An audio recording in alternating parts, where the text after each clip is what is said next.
future is approaching fast. Don't blink. Welcome to the Auto Brief News. I'm Amber Light, your resident telemetry obsessive and digital architect. And I'm Jim Carter. Keep the shiny side up, mate. I'm here to make sure we don't completely lose the plot and forget that cars are supposed to have a pulse. We're shifting gears today because a few days ago, out of Mlada Boleslav, the Volkswagen brand group Core dropped a press kit that essentially rewrites the baseline for entry-level European EVs. We are talking about the all-new Škoda Epiq. Right, the Epiq. Spelled EPIQ. Because simply naming a car something normal is against the law now. When I hear Epiq, I think of a 4-hour duel in torrential rain at Le Mans, not a compact electric crossover with a battery the size of a microwave. Jim, your cynical resistance to progress is noted, but you need to look at the telemetry here. This isn't just another crossover. This is the democratization of the electric revolution. The Epiq is Škoda's first vehicle on the new MEB Plus platform. And here is the headline that should make even you sit up straight. In its base variant, it achieves absolute price parity with its internal combustion engine counterpart, the Kamiq. Price parity. The holy grail the suits have been promising us since my daughter was still in primary school. Exactly. It's an elegant solution to an industry-wide physics and economics problem. They've managed to pack a spacious interior, a 475-liter boot, and high everyday usability into a footprint that is just 4.17 meters long. It's a city vehicle that feels like a segment above. But before we get into the nuts, bolts, and microchips, let's pay the bills. This segment of the Auto Brief is fueled by our partners at echoesoftheroad.com. For those who believe every scratch tells a story and every engine has a song, echoesoftheroad.com is your ultimate destination for vintage gear design.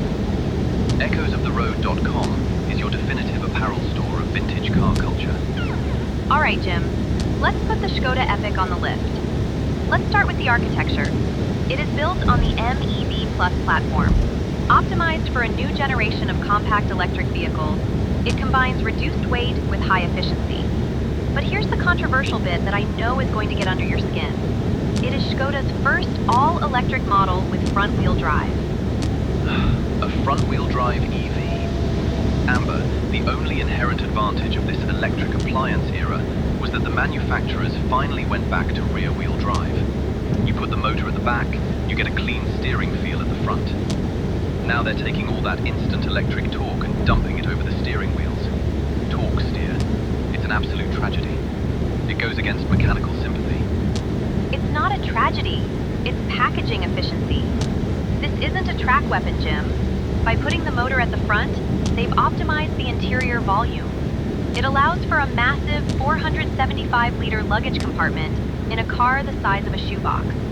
Plus, it has a 25-liter front luggage compartment, a frunk. Oh, joy. A 25-liter frunk. I can finally store my spare 10mm wrenches in the crumple zone. Look, my daughter Sarah called me about this car yesterday. She's a human rights lawyer in London, right? Thinks anything with an exhaust pipe is an environmental fossil. She drives a sensible hatchback and she told me, Dad, I think I'm going to order the Epiq. It is designed perfectly for people who think cars are just white goods. It's a refrigerator on aero wheels. It is a highly optimized mobile ecosystem. Let's look at the powertrain options.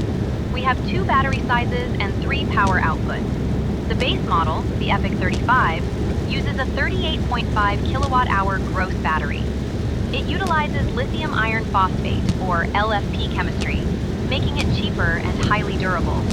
That gets you an 85 kilowatt motor. Then there's the Epiq 40 with a 99 kilowatt output. Both have 267 newton meters of torque and around 310 kilometers of range. LFP, NMC, alphabet soup. 85 kilowatts is what? About 114 horsepower? My rusted 74 Ford Escort Mark II had more character than that on 3 cylinders. But wait, if you want speed, you look at the Epiq 55. That uses a larger 55 kilowatt-hour battery with nickel manganese cobalt chemistry for higher energy density. It powers the front wheels with 155 kilowatts. That's roughly 210 horsepower, Jim, with 290 newton meters of instant torque. It will do 440 kilometers on a charge and can fast charge from 10 to 80% in 24 minutes. 210 horsepower in a chassis that small. All right. I secretly won't admit how much I like instant torque, but that's punchy for city traffic. But let me guess, the top speed is limited by a microchip acting like a nanny. Top speed is limited to 160 kilometers per hour. 160 kilometers per hour? I've reversed faster than that at Le Mans. What happens when you're on the Autobahn and a diesel estate wants to get past? You just have to accept defeat. When are you doing 160 in Manchester traffic, Jim? Never. It's an urban crossover. It is mathematically optimized for its environment, and the aerodynamics are stunning. The Epiq boasts a drag coefficient of just 0.275. It features active cooling shutters behind the front bumper, air curtain channels, and aerodynamic wheel trim. It slices through the air like a dart. Yeah, those aero wheels look like flat dinner plates. But I will give them this. The exterior design isn't terrible. They call it modern solid, right? Yes. The Epiq is the first Škoda production model to fully adopt the modern solid design language. It replaces the traditional grille with a glossy black tech deck face. It's framed by a new T-shaped light signature. If you opt for the higher trim, you get LED matrix headlights with 12 light segments that adapt to the environment: city, country, motorways. It's architecturally sharp, clean lines, a wide stance, and they introduced a new color, Timiano green. British racing green's minimalist cousin. I can respect the color. I'll even admit, looking at the press photos, it has a confident stance. It doesn't look like a melted jelly bean, which is a rare compliment for a modern EV. But let's talk about the chassis. McPherson struts at the front, but at the rear, a torsion beam axle. It's cost-effective, Jim. It frees up space for the battery. It's 1985 technology, a trailing arm axle with a torsion beam. And let me guess the brakes. Ventilated discs at the front. But here is something fascinating telemetry-wise. Because it's front-wheel drive, the rear axle doesn't use regenerative braking. To prevent the rear disc brakes from oxidizing due to underuse, a common EV problem, the car deliberately biases the physical braking to the rear in certain conditions, just to keep the rotors clean. You're kidding. So the car has to artificially brake itself just to stop its own parts from rotting away because of the tech. That is hilariously over-engineered. If you just drove it properly into a corner and stood on the pedal, you wouldn't have oxidation issues. That's not the point. The car also features full one-pedal driving in B mode. The intensity of the recuperation can be adapted. It's a perfectly frictionless driving experience. I don't want a frictionless experience. I want friction. Friction is what tells my spine what the tires are doing. When I turn the wheel, I want to feel the weight of the chassis loading up. This whole one-pedal business, where the car brakes for you when you lift off the throttle, it dumbs down the driver. It reduces fatigue. But let's step inside the cabin, because the interior is where I think this car truly shines. It is a masterclass in minimalism. They've completely eliminated leather. The upholstery is made of something called Tectona, a high-quality leather alternative, and all the textiles are 100% recycled polyester fibers. Over 34 kilograms of recycled materials in the whole car. Tectona. That's a lovely PR word for plastic, Amber. It's synthetic. It's durable, sustainable, and looks incredible. Especially in the first edition, which launches shortly after market release. The first edition is paired with the 55 kilowatt powertrain and features Navajo orange design elements. Orange stitching on the seats, orange seat belts, a black headlining, and 20-inch alloy wheels. It's aggressive but playful. I'm looking at the spec sheet here. I have to admit, as much as I hate the digital takeover, I have a soft spot for Škoda's simply clever stuff. It's honest blue-collar engineering. An umbrella hidden in the driver's door? Brilliant. An ice scraper in the tailgate? Perfect. They even put door handle protection foil to stop fingernail scratches. That is someone in a workshop actually thinking about how humans ruin things. And here's the kicker. Towing capacity. I knew that would catch your eye. The Epiq 55 can tow a 1,200 kilogram braked trailer. Do you realize what that means? I could tow the engine block of my 72 BMW 2002 Tii to the machine shop using a crossover the size of a shoe. That is genuine mechanical utility. I respect that. And the utility doesn't stop at physical towing. Let's talk about bi-directional charging. The Epiq supports vehicle to load, vehicle to home, and vehicle to grid. Translate that into English for the analog crowd, please. It means the 55 kilowatt-hour battery isn't just for driving. You can plug external electrical devices directly into the car. Or, with a compatible wall box, you can use the car to power your home. Jim, you live in a drafty converted barn in the Peak District. The power grid goes out every time it snows. You could literally run your arc welder and your vintage VHS player off the Škoda Epiq during a blackout. Wait, really? I can run the garage off the car? Yes, it becomes a mobile power station. Don't make me like it, Amber.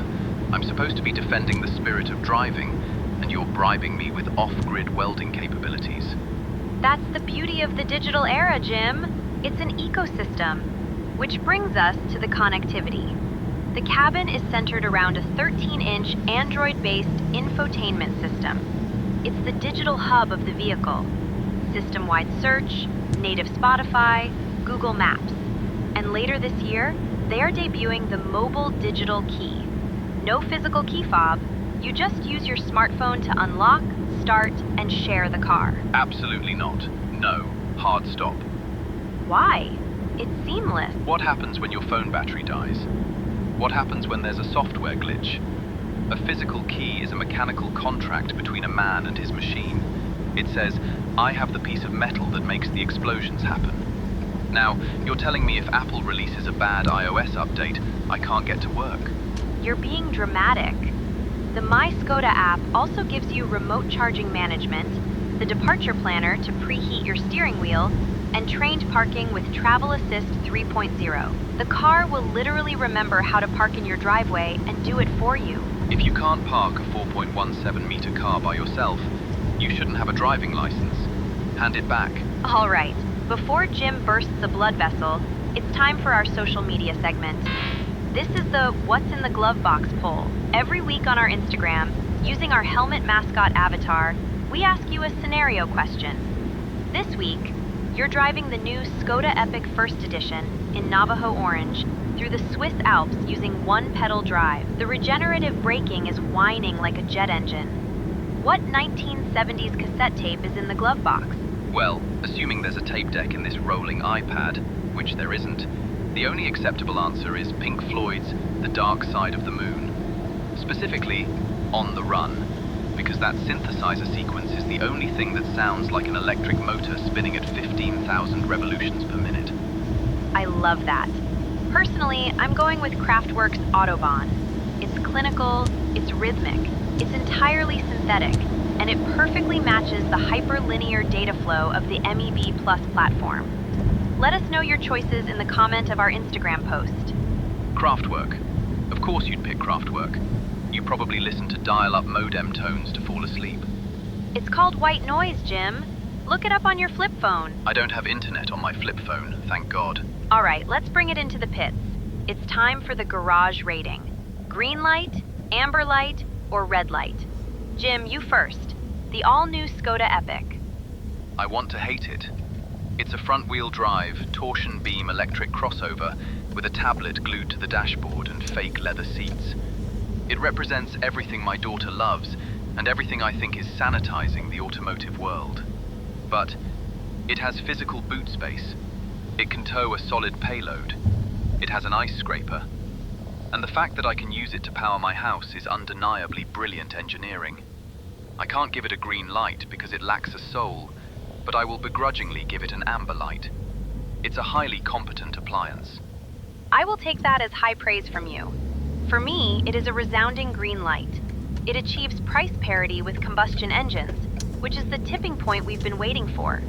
It brings advanced aerodynamics, 85 to 155 kilowatts of scalable power, and the gorgeous modern solid design language into an accessible package. It proves that the electric future isn't just for luxury buyers. It's for everyone. even the human rights lawyers. Especially them. That's all from us today in the studio. You can find the full archive of our reviews and podcasts at theautobrief.news. Don't forget to subscribe to our Friday newsletter, The Telegram, which is penned by Jim himself, although I have to type it for him because he refuses to use a keyboard. Pen and paper give better tactile feedback. I'm Amber Light. The future is approaching fast. Don't blink. And I'm Jim Carner. Keep the shiny side up.